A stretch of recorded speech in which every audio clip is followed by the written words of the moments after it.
Hello one, hello all, as we return to another episode of Global in the Granite State podcast, a program of the World Affairs Council of New Hampshire. I'm honored that you have taken the time to join us for this conversation and look forward to your feedback on our discussion here today. As always, my name is Tim Horgan, and I am the Executive Director of the World Affairs Council of New Hampshire and your host for this podcast. Before we get into this more deeply, I wanted to thank all of our amazing supporters who have helped grow our nonprofit, nonpartisan, community-supported organization. We are really excited about how this global community has come together to provide significant funding to enable these amazing programs to continue. If you have not had the opportunity to support this critical work, please consider joining as a member, donating to the cause, or simply introducing us to your friends, family, and network. A special thank you to McLean Middleton, our podcast sponsor, for providing funding to help make these engaging episodes possible. We are honored to have the ongoing support and appreciate the leadership role that this law firm takes throughout New England. McLean Middleton is one of New England's premier full-service law firms with over 100 attorneys throughout offices in New Hampshire and Massachusetts. McLean Middleton's attorneys have been providing trusted legal services to businesses throughout the region for over 100 years. Learn more at mclean.com. Now, let's get on with the show.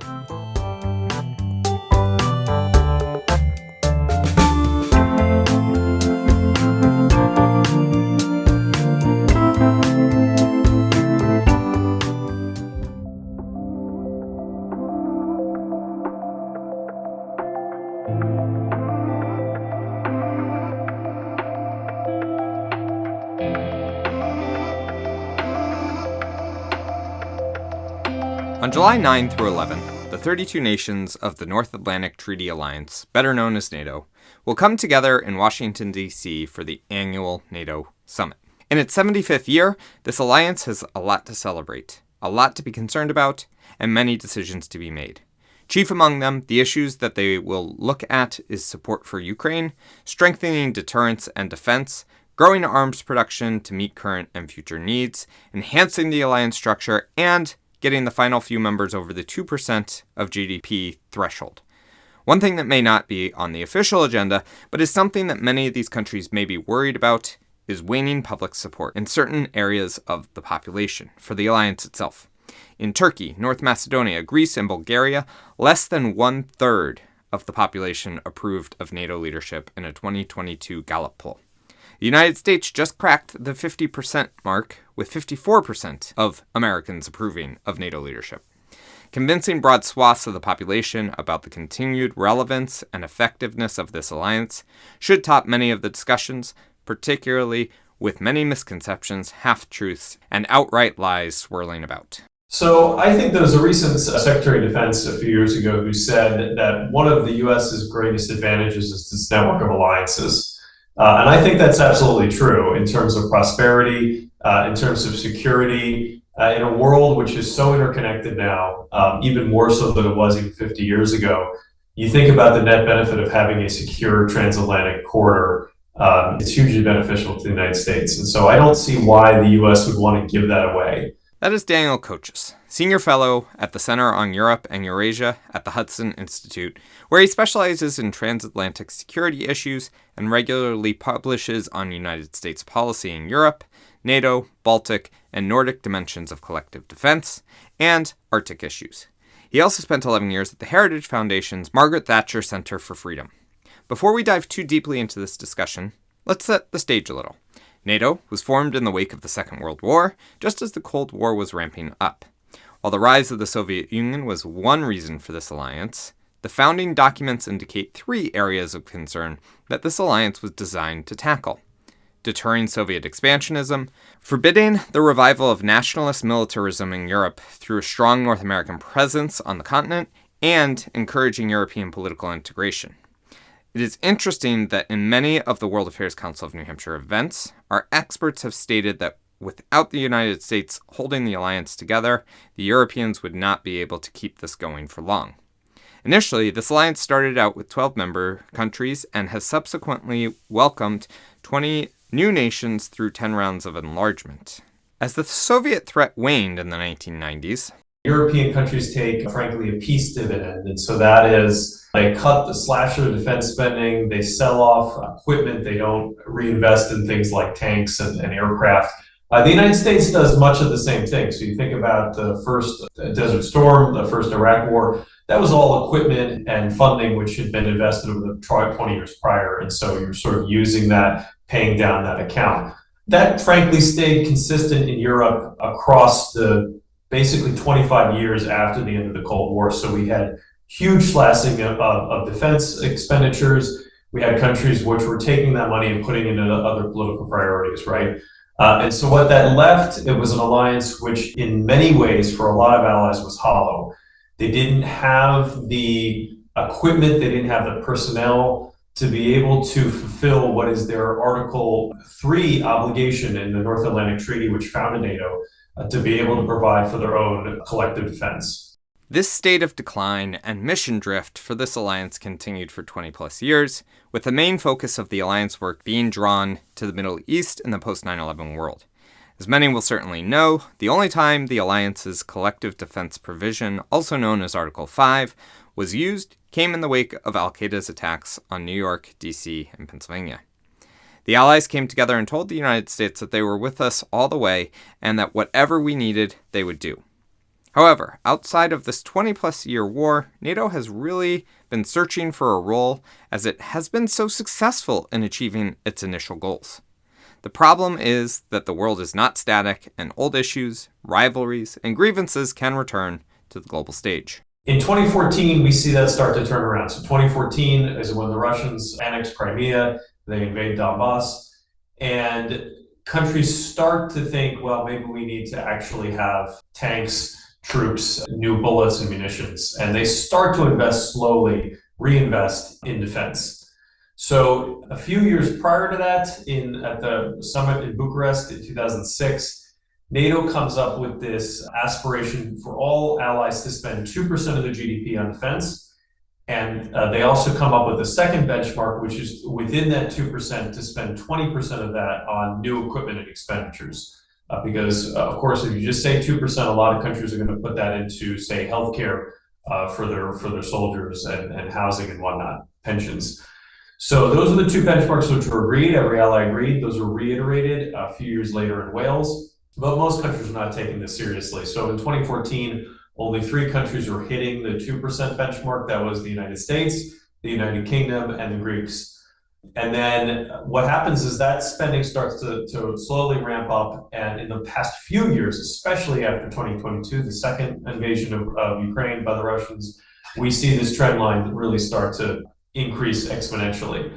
And so last year, 2023, was the 9th consecutive year that we saw increases in spending amongst NATO allies, not including the United States.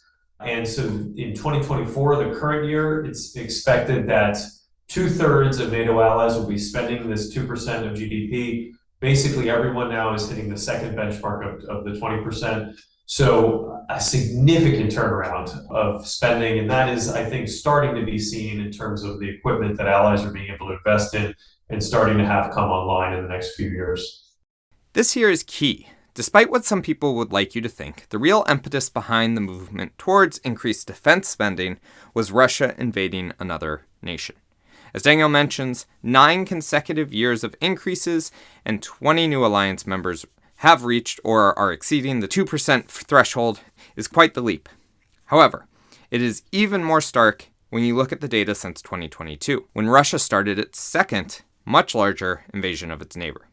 In 2021, only 6 member nations were meeting the benchmark. It is also interesting to note that every or almost every president has complained about the burden sharing with NATO ever since Eisenhower. Well, that's absolutely right. So this is something which has been a problem since NATO was created. There's a quote from Dwight Eisenhower, who was at one time Supreme Allied Commander, and that was that the Europeans are making a sucker out of Uncle Sam. So that was in the 1950s. So this is a problem which has been consistent across administrations. Republicans, Democrats have complained about Europeans not spending enough. For the most part, during the Cold War, Europeans spent quite heavily on defense. So we're talking 3, 4, 5% of GDP. The United States as well was spending huge sums of money for defense because, frankly, defense is not cheap. You're talking about personnel, you're talking about basing, you're talking about weapon systems, which are, we always hear about a missile and how much one missile costs to shoot down, say, a cheap Russian drone or Iranian drone. I do want to make one more point about the cost of NATO here, which I have not really ever heard mentioned. That is, many people who are critical of US involvement in NATO also want to see more money spent on our own military. So, shouldn't we want to remain an alliance that strengthens our military, even if these countries are not meeting their goals? Take Canada, for example, one country which is not meeting its goals, and totally should be. Their military is in a woeful state, according to their own defense minister. But it was nice to have their 40,000 troops across 12 years in Afghanistan at no cost to America. If you take the average cost per troop in 2021 for the United States, Canada actually saved the US over $5.4 billion. This is just one country, and the immediate effects should be touted by those wanting to shore up our support here in the US for this alliance. Okay, enough about dollars and nonsense. All right, come on. I gotta sneak a solid dad joke in here somewhere. Let's get positive.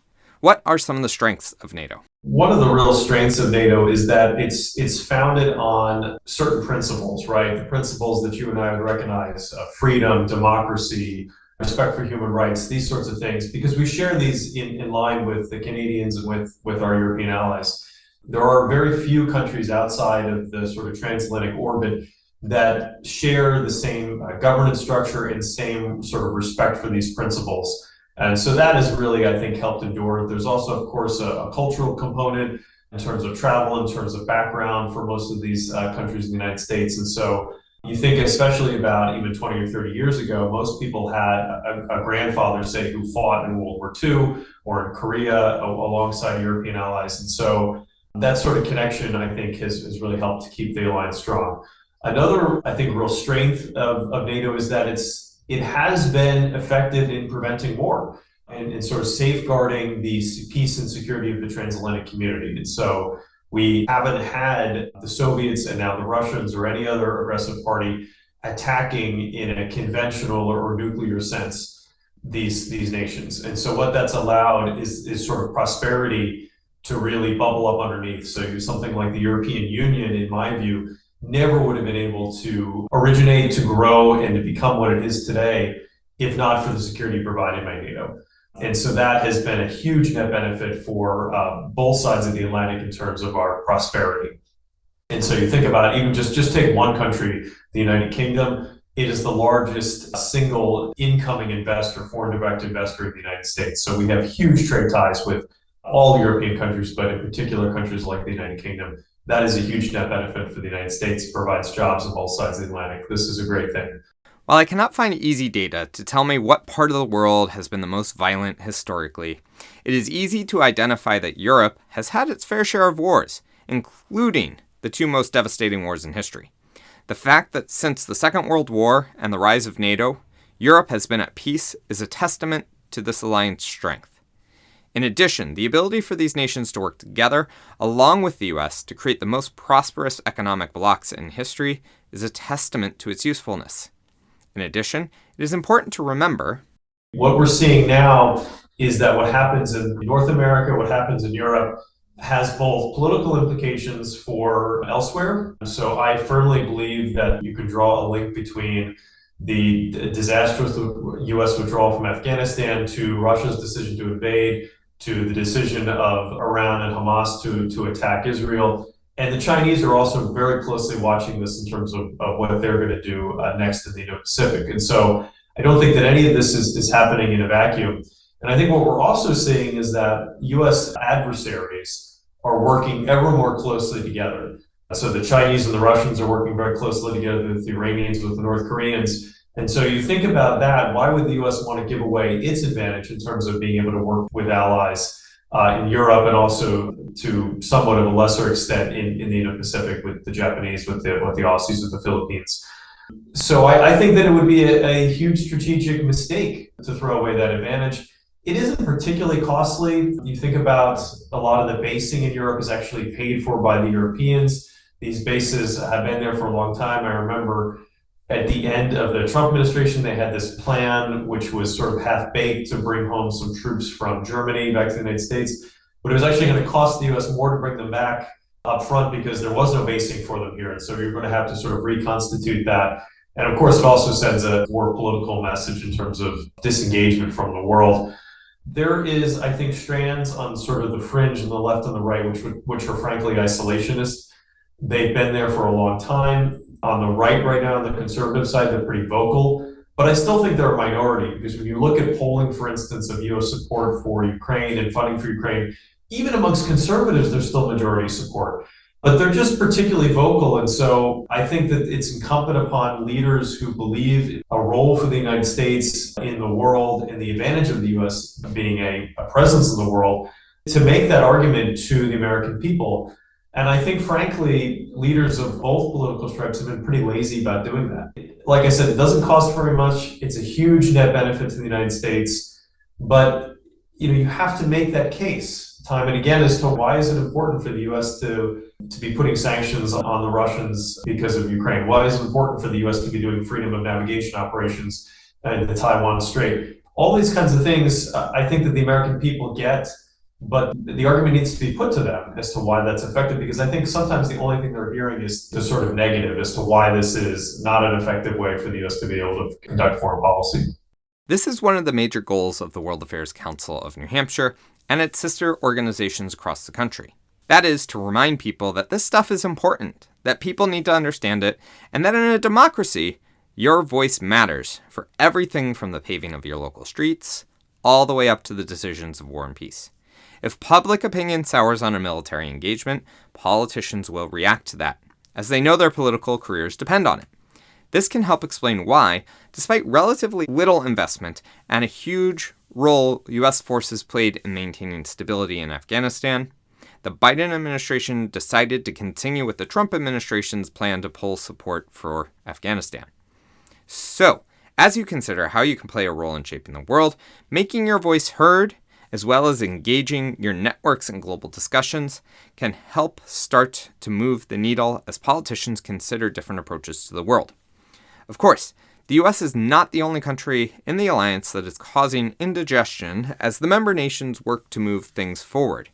A number of countries within the alliance have been at odds with the majority on a number of key issues. I'm looking at you, Turkey and Hungary. Those are really good examples. You think about Finland, Sweden wanting to join the alliance, and there were roadblocks thrown up by first Hungary and then Turkey over their accession. Eventually the Finns were allowed in, but the Swedish example was really held out for a long time. And so there were different reasons for this. In Turkey's case, it came down to some Kurdish diaspora, which was in Sweden. Hungary, I think, had some disagreements with Sweden over actions within the European Union and sort of Swedish statements about rule of law within Hungary. So ultimately, both countries became members of NATO, but the time lag, importantly, during the sort of NATO planning process, I think really sort of set us back. We sort of knew that both countries would eventually become members, but we weren't able to fully plan for that in terms of, okay, what resources can they bring to the alliance? What basing would we be able to use for pre-positioned stocks or for aircraft flying in the event of a contingency, say the Baltic or the Nordic regions? And so that we were sort of on hold or having to sort of provide two sets of plans depending on whether or not they became a member. And there was, of course, also a bit of a message to the Russians that maybe there's an opportunity here in the sort of interim. Thankfully, that didn't happen. And so we've been able to put that behind us. But of course, it was difficult. It got tied in, I think, with some of the conversations that were being had within Europe and between the United States and these countries. I think the U.S., frankly, was pretty instrumental in getting the Turks, for instance, to finally move on this. There's been this long time conversation about both Turkey purchasing both new F-16s and also refurbishing their existing fleet, and that would only be able to happen with U.S. approval. And so I think that was part of the conversation. And I think similarly on Hungary, there's obviously a broader conversation that's happening in terms of some of the funding around in the EU flowing back to Hungary. And so I think that also was a piece. So there was sort of blurring on that particular area. The S-400, of course, has been a long time issue because this is a pure military problem. You think about a Russian system, you can't integrate that into the sort of overall European air defense early warning system. You could have some information around, say, F-35s, if they're picked up by the radar, being sent back clandestinely to Russia. And so there was a real concern about this. As far as I know, the Turks have tested it, but they haven't fully ever deployed it in the system. And of course, now we've seen, I think maybe they're having second thoughts just because the Russian systems haven't been proven particularly effective on the battlefield. And so I think perhaps we're probably past that. But Turkey has always been a bit of a specific case within NATO, and one which there's always a bit of give and take, I think, between the rest of the NATO alliance and Turkey. But thankfully, we've been able to keep them inside the alliance pretty effectively. I think that it's more important to have them inside the tent as opposed to outside the tent. But a very, I think, unique relationship within sort of the 32 NATO member states. Part of the problem here is that NATO's remit is actually pretty specific, right? It's a military alliance. And so in a military sense, all these countries, I think, are continuing to sort of operate effectively within NATO. There's advanced forward presence battalions, for instance, on Hungarian soil. They are contributing to the planning process, which has happened recently within NATO HQ, which was to look at how do we actually defend Eastern Europe. Those plans were approved last year. And now every country is basically submitting to NATO military commanders what forces they have and they can make available. And so specific plans are being made in terms of how do you fulfill those obligations. And so in that sense, all these countries, I think, continue to operate effectively.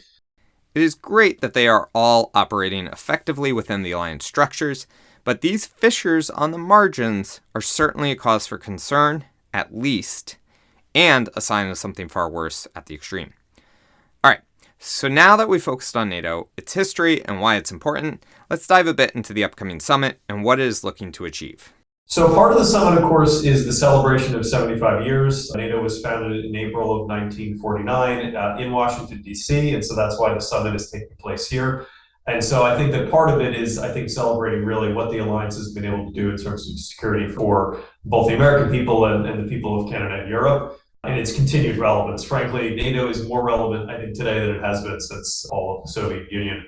And so I think that that is both a good and a bad thing, but it is a very effective alliance, and so it's going to be celebrating that. There are key issues on the table, though, however. One of them is Ukraine. Of course, support for Ukraine. What is Ukraine's future within NATO? I think that in terms of looking at Ukraine's eventual membership in NATO, I'm a firm believer that it has to happen and it will happen eventually, but it's not going to happen this summer in Washington at the summit.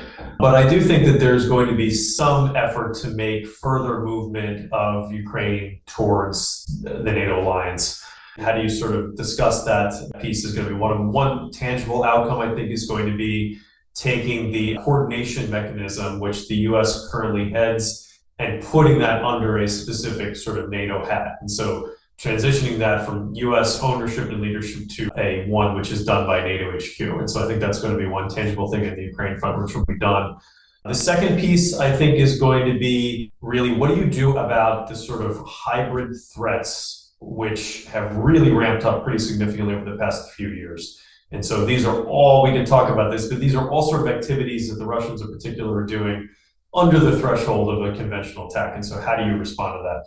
But I think probably the third and most important thing, which is going to happen at the NATO summit, and so it's trying to make progress towards the decisions that have been made over the past two summits in Vilnius last year and before that in Madrid after Russia's invasion. And so things like increasing the number of ready reserve forces from 40,000 across NATO to 300,000. Where are you in terms of hitting that aspiration? We talked about NATO planning, so rounding out these plans, making sure that you know exactly whose aircraft, whose ships, whose troops are supposed to be, where they are, at what time, and do they have those forces in place? And another sort of component of that, of course, is the industrial capacity conversation, which is happening across the transatlantic in terms of trying to ramp that up.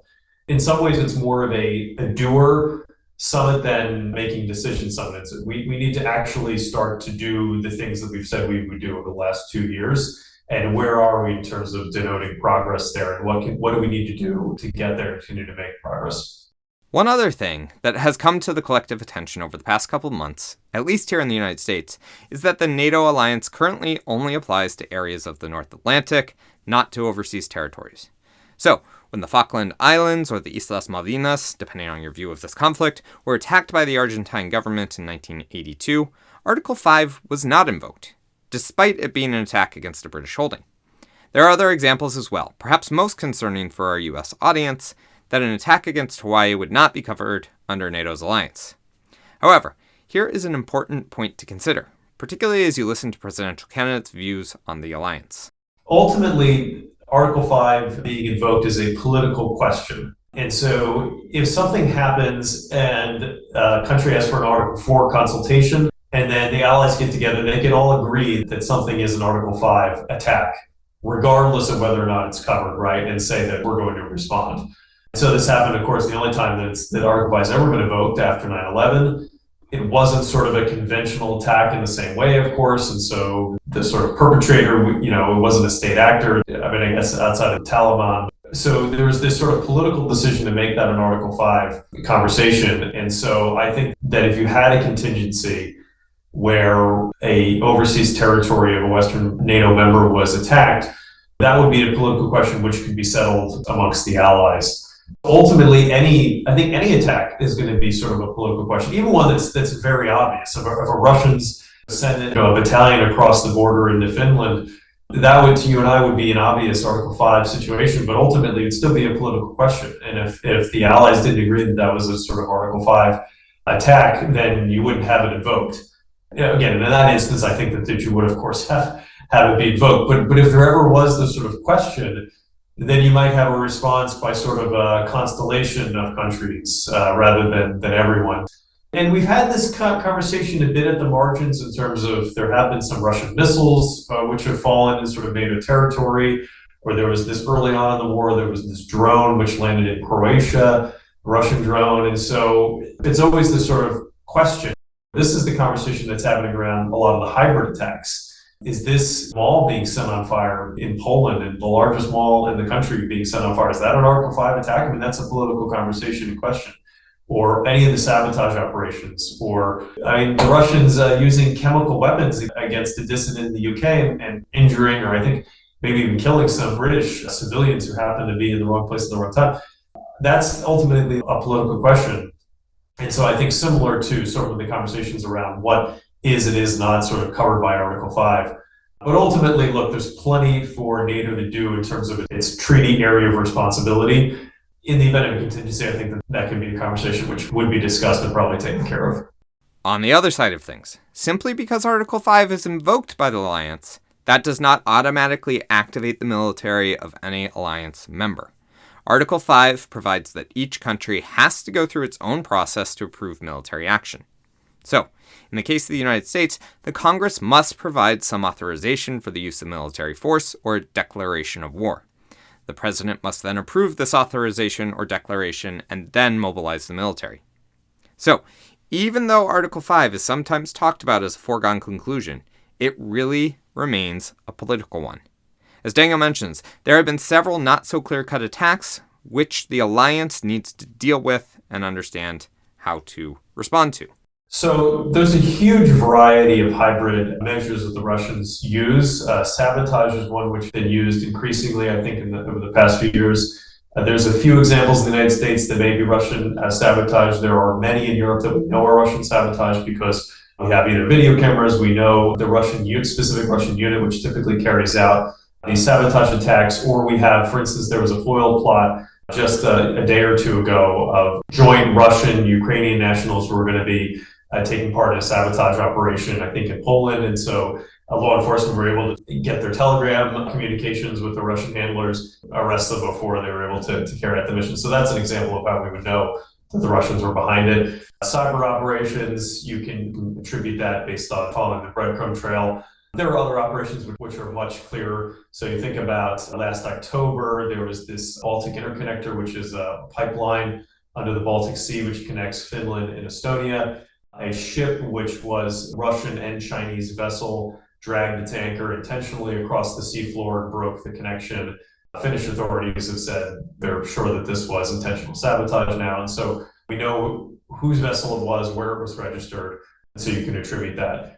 In the US, it's a little bit trickier because it tends to be more sort of cyber operations, or there was an example a number of years ago of a fake chemical leak in Louisiana, and it ended up being sort of Russian cyber and social media channels, which were saying that this thing was happening, it was causing panic, and we know where those are coming from. But in Europe, I think it tends to be much more obvious that something is happening. There have been a few examples of assassinations in the United States of Russian dissidents, but those, again, tend to happen in Europe. The real challenge is how do you respond to that? Because you would know, look, if a Russian tank rolls across the border in Lithuania, you know that that happens. And so these, I think, become much more of a political question for the alliance in terms of, is this an Article 5 attack? How do you respond to it? What is the appropriate sort of level of response? And so I think it's a challenge that the alliance is still grappling with and trying to come up with effective ways to show the Russians that they are going to respond, but not needlessly being reckless in the way that it is responding. One of my personally biggest annoyances in NATO's response to Russia comes from the acquiescence to Russian threats of escalation. At what point do we want to flip the script and make Russia worried about what we will do next? Of course, this is not a call to recklessly spiral towards war, but how long will we allow Putin to have the upper hand? Well, that's absolutely right. This is sort of the get out of jail free card for the Russians, that every time they get backed into a corner, they don't want the West to do something, they sort of rattle the nuclear saber. That's not to say that we should completely discount that as a possibility, but I personally think it's extremely remote. And I think that we've seen now time and again, the Russians have used this sort of red line in terms of a nuclear threat. Don't give F-16s, don't give ATACMS, don't attack Russian territory with Western weapons. And then the West ends up doing it and nothing happens. But the problem is that the West in general, and frankly the Biden administration in particular, is extremely worried about Russian escalation. And so what that has lost is that the US is taking a very long time to do things that eventually it ends up doing. So you think about either whether it was tanks or ATACMS, or I mean, you go down the list of things, allowing some usage of US weapons in Russian soil. Eventually the US ends up getting there, but what gets lost in the time is that the Russians are able to prepare and respond. And so I think that this was a big reason that the most recent Ukrainian offensive wasn't as successful as we would have hoped. It's because the Russians had time to dig trench lines and put up minefields to basically be able to prepare defenses where if the United States and its allies would have given the sort of equipment that we've given now to the Ukrainians a year ago or a year and a half ago, they probably would have been much more successful. And so there's this hesitancy, which is, I think, really the big criticism that I have of the Biden administration in terms of how it has gone about reacting to Russia's invasion. And it's not just them, but I think that in a lot of ways they've been sort of pulled along by European allies who've moved first on these things, whether it was tanks or aircraft or using weapons and so on. The US has sort of been following and said, well, all right, now we have to do it. They're always so worried about escalation. But outside of the nuclear threat, what haven't the Russians done? They've used chemical weapons, using chemical weapons. They've used cluster munitions. That's why the US eventually provided cluster munitions. So all of these sort of things that were, a taboo, I mean, they basically have already done all of them. I mean, so I think that we need to be a lot less worried about Russian escalation and allowing them the initiative. And give the Russians, I think, frankly, something to be worried about in terms of what the West is going to do and taking some initiative on the Western side. But I think, the Russians are a bit of sort of the little boy that cried wolf in terms of nuclear. Not that they couldn't eventually take that decision, but I think it's pretty remote likelihood. And I think that the West really has done itself no favors because we've been so hesitant to do certain things because of the worry of this fear of escalation. And then nothing, frankly, has come of it, but we've lost huge initiative in the meantime. Overall, as with most things, particularly on the international stage, there are some bright spots, some blemishes, and some outright concerning issues when it comes to NATO. It all revolves around the messaging you receive and what areas are being highlighted. I will choose to hang my hat on the positive indicators and continue to see the NATO alliance as a force multiplier that brings real benefits to the United States. I specifically appreciated Daniel's insights into how NATO has actually allowed for an economic boom within these member nations, creating a powerful trading partner for the U.S. economy. This is not an aspect I had previously considered, but should be an issue that is highlighted much more often. At the end of the day, NATO, I think, is a wonderful alliance for the United States. It's provided us now for 75 years with security, with prosperity, And I think that it's going to continue to remain relevant in terms of both support for Ukraine, but also hopefully deterring future war against Russia or China. It's in the US interest to remain actively involved within NATO and try to improve it internally, but not to walk away from something which has been so effective for the lifetimes of pretty much everyone watching here today. Thank you for taking the time to listen to this conversation on NATO and some of the key issues that the alliance will undertake at the upcoming summit, which will also celebrate 75 years of this strong partnership. I hope you have found this conversation enlightening and that you will share it amongst your own network. The more we can approach these conversations from a fact-based, nonpartisan approach, the better prepared we can all be for what the future will bring.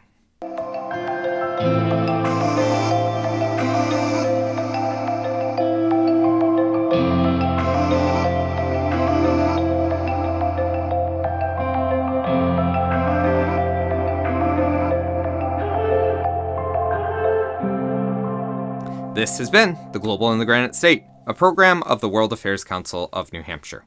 Please subscribe, leave us a rating, comment, or drop us a line to tell us what you think. We want to know what you want to know about, so we can craft insightful conversations in future episodes. As always, Tim Horgan is the host, producer, director, editor, audio engineer, fact-checker, scriptwriter, researcher, and overall brains behind this endeavor. Our theme music continues to be admin by AA Alto, and our interlude music is Better Day by Penguin Music from Pixabay. Thanks for your time, and we look forward to another great episode next month.